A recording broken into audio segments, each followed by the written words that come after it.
Hello friends, welcome to study India. तो आज हमें अपनी भारत का इतिहास सीरीज की ये हमारी चौथी वीडियो है। तो आज आप देखेंगे कि हड़प्पा सभ्यता का ये दूसरा पार्ट है। तो आज हड़प्पा सभ्यता, सिंधु घाटी सभ्यता पूरी तरह से कंप्लीट हो जाएगा। तो कल हम जब हमने ख़त्म किया था वीडियो, तो हम उस टाइम हमने कालीबंगा के बारे में जाना था। तो कालीबंगा के बाद जो पांचवा महत्वपूर्ण स्थल हड़प्पा सभ्यता के खुदाई के टाइम मिला वो था बनवाली। तो हम बनवाली के बारे में जानेंगे। तो बनवाली, इसका देखिए आप, हल्की आकृति के साक्ष्य। तो बनवाली से हमें पहला तो हल्की आकृति के साक्ष्य मिले हैं, और दूसरा अच्छे किस्म के जौ के साक्ष्य, ठीक है, और तीसरा सेल खड़ी की मुहर के साक्ष्य। तो ये तीन महत्वपूर्ण साक्ष्य बनवाली से मिलते हैं। तो इन्हें आप नोट कर लीजिए, वेरी वेरी वेरी इंपॉर्टेंट। उसके बाद चलते हैं सुरकोटदा। ये भी एक हड़प्पाकालीन स्थल था, सुरकोटदा। और जो बनवाली है ये हरियाणा में पड़ता है, ठीक है, ये आप जरूर याद रखें। सुरकोटदा, यहाँ से क्या मिला है? घोड़े की अस्थि अवशेष प्राप्त हुए हैं। और दूसरा सैंधव सभ्यता के पतन के साक्ष्य। तो सैंधव सभ्यता का जब पतन हुआ था उसके साक्ष्य जो मिलते हैं वो सुरकोटदा से मिलते हैं। और घोड़े की अस्थि के अवशेष भी पाए थे। तो ये वेरी वेरी वेरी इंपॉर्टेंट। चलो आगे चलते हैं। अब देखते हैं आलमगीरपुर। तो जो आलमगीरपुर था, जो वर्तमान में भी पश्चिम उत्तर प्रदेश मेरठ जिले में स्थित, ये हड़प्पा कालीन सभ्यता का सबसे पूर्वी स्थल था। ठीक है, इसमें लिखा है भी, ये देखिए, सिंधु सभ्यता का सबसे पूरा स्थल। और इसकी जो खुदाई की वो भारत सेवक समाज संस्था ने की, ठीक है। तो ये तीन इम्पोर्टेंट फैक्ट हैं आलमगीरपुर के लिए। अब चलते हैं धोलावीरा। धोलावीरा हड़प्पा सभ्यता का नवीन स्थल है, ठीक है, और सबसे बड़ा नगर भी है। हड़प्पा सभ्यता का दूसरा सबसे बड़ा नगर राखीगढ़ी है, ठीक है। तो पहला जो है वो है धोलावीरा, और दूसरा सबसे बड़ा नगर राखीगढ़ी। तो देखिए, हमने यहाँ 8 हड़प्पाकालीन स्थल जो हमें खुदाई में प्राप्त हुए उनके बारे में जाना। अब हम कुछ इम्पोर्टेंट फैक्ट जानते हैं हड़प्पा सभ्यता के टाइम के। तो पहला है, हड़प्पा सभ्यता से पक्की ईंटों से बने हुए मकान प्राप्त हुए 4:2:1 में। चलो, पहला इम्पोर्टेंट फैक्ट हमने जान लिया। उसके बाद दूसरा देखते हैं, हड़प्पा सभ्यता का शासन वणिक वर्ग, मतलब व्यापारियों, जो व्यापारियों के हाथ में था, जो व्यापार करते थे उस टाइम उनके हाथ में इसका शासन था। तीसरा, वणिक वर्ग या हड़प्पा समाज का मुख्य आय का स्रोत जो था वो व्यापार और व्यवसाय था, ठीक है, मुख्य आय का स्रोत। अब जानते हैं उस टाइम और भी बहुत सारे क्या होते थे। जैसे यहाँ हड़प्पा सभ्यता है तो वहाँ मैसापोटामिया की सभ्यता, और भी अलग अलग जगह अलग अलग सभ्यता विकसित हो रही थी। तो उनसे हमारा व्यवसाय चलते रहता था, ठीक है। जैसे सोना चांदी है, ईरान अफ़गानिस्तान से मिलता था, बलूचिस्तान से भी मिलता था। तो बहुत से ऐसे हमारे नज़दीक में ऐसे उस टाइम जो देश अभी हैं, उस टाइम वहाँ से व्यापार चलता था आपस में।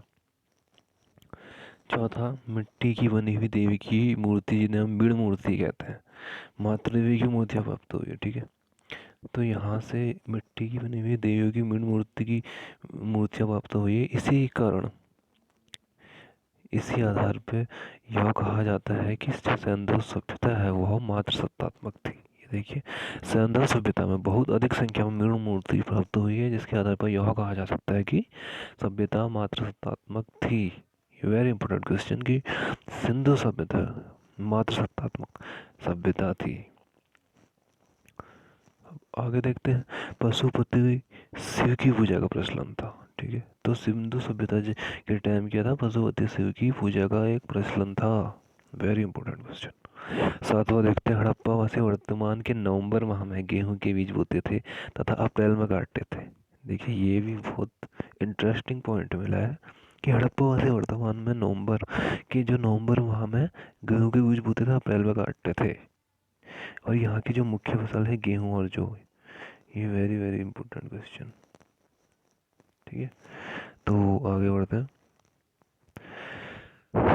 जो नवा फैक्ट है इसका ये है, सर्वप्रथम कपास की खेती का श्रेय हड़प्पा सभ्यता के वासियों को जाता है।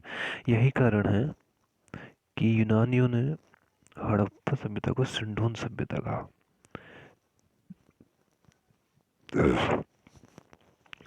कुबड़ वाला साड़ यहाँ के धर्म और संस्कृति में विशेष महत्व रखता था। ठीक है, और तावा हड़प्पा सभ्यता की प्राचीन धातु थी। ठीक है, तावा है जो कॉपर, ठीक है, वो हड़प्पा सभ्यता की सबसे प्राचीन धातु थी। तो आप जानते हैं कि टावा और tin जब मिलते हैं तो ब्रॉन्ज बनता है, मीन्स कांस्य बनता है। तो उस टाइम जब तावा, हड़प्पा सभ्यता में तावा मिल चुका था, तो हड़प्पा सभ्यता वाले कांसा बनाने के लिए तावा और tin का प्रयोग करते थे।